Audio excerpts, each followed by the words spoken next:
Good morning YouTube, and today you join me back on another video with the E46 M3. Now it's been laid up in this garage now for a couple of months. Unfortunately, the weather with the salt, the rain, it just doesn't interest me in taking it out at all. Trying to preserve it, keep it in good order, and hopefully stay rust free on those arches. Now in today's video I'll be talking about the compression test, and the reason it's a bit of a funny one for the E46 M3 is the S54 does suffer with head gasket failure, and not in the traditional way that you start getting coolant and oil mixing. It actually breaks between the cylinders because the cylinder liners are so narrow between cylinders, typically 5 and 6, because of the heat on the back of the block. So today, stay tuned where we find out. Fingers crossed if the E46 M3 head gasket is okay for another year. So I haven't had any of the typical symptoms. Now the symptoms of head gasket failing that I've seen on the forums and the owners clubs are if you put your foot down in third, fourth gear at about 2000 RPM and you get, like, they call it detonation or pre-ignition, like a buck in the power, ever so slight, it's a sign the head gasket's failing. And if it gets really bad, obviously engine management light will come on, it'll idle rough, but I've had none of that.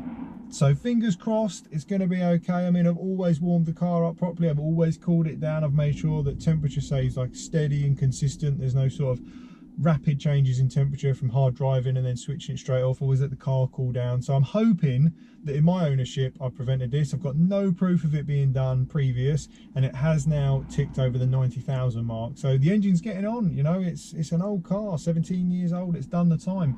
So I can't be disappointed if it has failed and it's going to need stripping, because then whilst it's apart, might as well do the Vanos and then you do the shells as well while the engine's in a million bits. So stay tuned in this video. Again, fingers crossed we've got no underlying issues with the head gasket.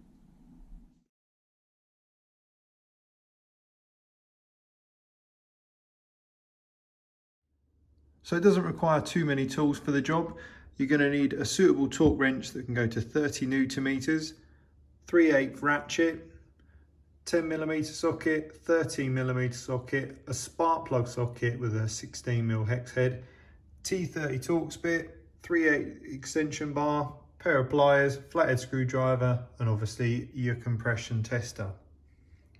Just before we get underway, I'll give you guys a quick rundown on the various testers that you can use for sort of cylinder diagnostics. Now, the one we'll be using today is a compression tester. I picked this up in Halfords, they're about £35. And to be honest with you, I've used the cheaper one and I've learnt my lesson, unfortunately. It gives you inconsistent results, so it is worth spending the money. And like I say, these simply will screw into the cylinder head. They come with the correct adapters. And like I say, once you've cranked it over a few times, which we'll show shortly in the video, you can simply press the button on the side to release the pressure and restart on your next cylinder. Now the other tester, if you've heard of sort of damage that we'll be like investigating today, is something called a leak down tester, which is this tester here. Now a leak down tester is a little bit more involved. What it essentially requires is you put air from an air compressor into the leak down tester. This part screws into the cylinder head and you lock the engine at top dead center, so the piston and all the valves are on their compression stroke. Now essentially what this does is once you charge it with air, it will tell you how much the leakage is. So you'll set it, and then if you've got, say, a leaky inlet valve, it will start dropping back. And then if you've got heavy sort of piston ring damage, you'll end up finding that the gauge will roll all the way back, and you can actually tell where the damage is coming from. So if you hear a whistling coming through the airbox, you've got leaky intake valves. If you hear a whistle coming out the exhaust, it's coming from your exhaust valves. And if it's coming out sort of the crankcase area, you'll notice it on the filler cap. Now the compression test is good for basically saying the cylinder's good or bad. It's not going to tell us where the problem is, but we know with the E46, unfortunately, if there is an issue, it's going to be between the head gaskets 9 times out of 10, unfortunately. But today we'll just be using the compression tester, and we'll get the testing underway. The final thing to mention before we get the testing underway is the results you should be looking to see. Typically, an engine on a petrol car, you want to be seeing a minimum of 150 psi. With a performance engine like the M3, you'd expect to see 180 to 210 psi realistically. So if you've got, say, 5 cylinders or 4 cylinders that are pushing out 180 psi, and then say cylinder 6 is pushing out 100 psi, there's unfortunately going to be an issue. So anywhere between 180 200 psi would indicate that the engine is healthy and that the head gasket's okay.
overall, good news, happy with the results. It means I'm going to use the E46 this year because I thought if there is any underlying issues or the results don't look great, I would want to get it stripped down because you can do more damage driving it around with the head gasket failing. I do use the car, it does get used, as any of you have seen from the North Coast video or even into Europe.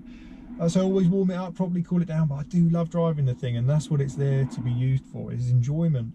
So good news, we can continue with this year's plan. So the first part will probably be pretty quiet. I have unfortunately found out what caused the aircon issue, not what I was expecting. The belt snapped. So I did the alternator probably about 2 years ago and the belt looked fine, but it's actually a different belt for the alternator, so that's going to need to be changed. So I found that out today, so thankfully doesn't look like too big a job. I was worried I'd put a hole in the condenser from stone chips or something in Scotland, but good news, we can sort that out. And then the next phase of the build will be getting my custom SMG knob that I was talking about in the fleet update video. Interior trims getting painted, steering wheel getting re-trimmed. Can't decide whether to go leather or Alcantara. I love the Alcantara in the E92, but it does constantly worry me touching it that it's going to get grubby. But it is a weekend toy, so probably going to go with an Alcantara and the same sort of theme as the E92 with all the gloss black, just really clean. And then the next part is probably going to be coilovers, something I've talked about a lot. I do want to upgrade the rear pads to some sort of padged to match the front. Like I say, I started to notice on the ring that I was getting, not fade, but I was pushing the brakes harder. So I thought it's probably time to upgrade the rears. Going to leave it on the stock calipers. Get some decent coilovers. I know I've been talking about this for ages and I can't decide whether to go with a KW unit, which is on the rear sort of independent. You've got the coil and the damper. It seems to be better for the rear subframe of the car, or to go with like a one-piece rear unit. So I'd appreciate you guys' thoughts. What are you running? What are you enjoying using? Fast road, probably not a lot of track, more fast road, but like I say, I like traveling in it, so I like going to Europe in it. I want it to be sort of semi-comfortable. So Nitron is looking like the favourite, but again, I'm worried about what I saw in the Driftworks video with the damage it does to the rear, obviously running a one-piece unit, because it's just designed to take the damper, not the spring unit as well, which is what those units involve. And then obviously you've got the Öhlins kit, looks beautiful as well, but doesn't come with a top mount, so a lot of choice out there. And then obviously we're then going to be back to tyres.